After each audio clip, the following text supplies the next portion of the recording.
चुनाव आयोग ने बिहार में एसआईआर पूरी तरह से सफल होने के बाद इसे देश के 12 अन्य राज्यों में भी लागू करने का निर्णय लिया है। इस सूची में मध्य प्रदेश का नाम भी शामिल है। ऐसे में राज्य निर्वाचन आयोग और स्थानीय प्रशासन ने भी मतदाता सूची के पुनरीक्षण का काम शुरू कर दिया है। इसी को लेकर आज इंदौर कलेक्टर शिवम वर्मा की अध्यक्षता में एक अहम बैठक हुई। इस बैठक में जिले के बीएलओ और राजनीतिक दलों के लोग शामिल हुए। बैठक के माध्यम से कलेक्टर शिवम वर्मा ने मतदाता सूची को लेकर होने वाले सर्वे की जानकारी दी।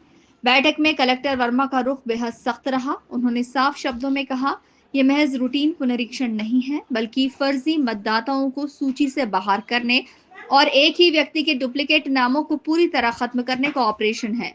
कलेक्टर ने सभी बीएलओ को राज्य सरकार द्वारा किए जाने वाले सर्वे की जानकारी देते हुए स्पष्ट निर्देश दिए कि अब घर घर जाकर हर नाम की बारीकी से जांच होगी।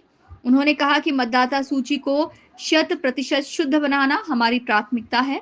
कलेक्टर शिवम वर्मा ने सभी राजनीतिक दलों के सहयोग की अपील भी की। देखिए, एसआईआर के संदर्भ में जो हमारा ये रिवीजन की पूरी पुनरीक्षण की प्रक्रिया हो रही है, इसके लिए माननीय चुनाव आयोग के जो निर्देश प्राप्त हुए हैं, हम लोग को निर्देश प्राप्त हुए, सबने समझा उसको और उन्हीं निर्देशों को एक बार सभी जो हमारे राजनीतिक दल है उनका डिस्कस किया गया।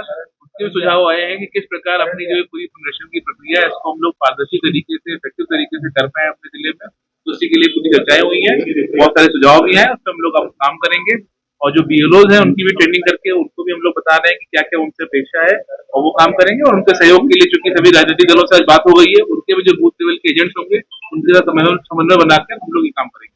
एक्चुअली अभी आज भी जो बैठक में उन्होंने भी बताया कि कुछ कुछ जगहों पर अभी भी जो मृत वोटर है वो है, तो हम लोग ये पूरी ये इनफैक्ट एसआईआर की जो पूरी प्रक्रिया है वो इसीलिए है, हम लोग ऐसे सभी वोटर्स को देखेंगे और जो भी इस प्रकार के जो वोटर है जो मृत हो गए हैं या जो जो जिनको जो यहाँ से ट्रांसफर हो गए, तो ऐसे सभी लोग को जो विधि है, जो इलेक्शन कमीशन द्वारा जो निर्देश दिए गए उसके हिसाब से काम करेंगे। वहीं कांग्रेस के प्रदेश प्रवक्ता नीलाभ शुक्ला ने कहा कि कांग्रेस के नेता राहुल गांधी ने वोट चोर गद्दी छोड़ अभियान शुरू किया था, जिसके बाद निर्वाचन आयोग ने बिहार में मतदाता सूची का पुनरीक्षण किया और अब देश भर के 12 राज्यों में पुनरीक्षण होने जा रहा है, जिससे फर्जी और मृत मतदाताओं को बाहर किया जा सकेगा।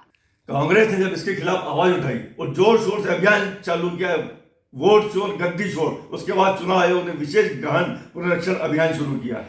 उसके बाद घर घर जाकर सर्वे किया जाएगा, मतदाता सूची का परीक्षण किया जाएगा। पहले कई फर्जी नाम जोड़े जाते थे, वासी नाम घटाए जाते थे, इसको लेकर कांग्रेस लगातार आवाज उठाते रही, मुखर रही है। अब जाकर इसका कई सालों के बाद मतदाता सूची का पुनर्निरीक्षण हो रहा है। हम जनता से भी अपील करते हैं कि अपने दस्तावेज तैयार रखें और आने वाले बीएलओ को पूरी जानकारी दें और अपने मत का सही उपयोग हो और आपके मत का दुरुपयोग न हो, इसका पूरा ख्याल रखें। अब देखना होगा कि इंदौर जिले में मतदाता सूची के पुनर्परीक्षण का काम कब तक और कितना पारदर्शिता के साथ पूरा होता है। अब देखना होगा कि इंदौर जिले में मतदाता सूची के पुनर्परीक्षण का काम कब तक और कितनी पारदर्शिता के साथ पूरा होता है। Bureau report, INN news, Indore.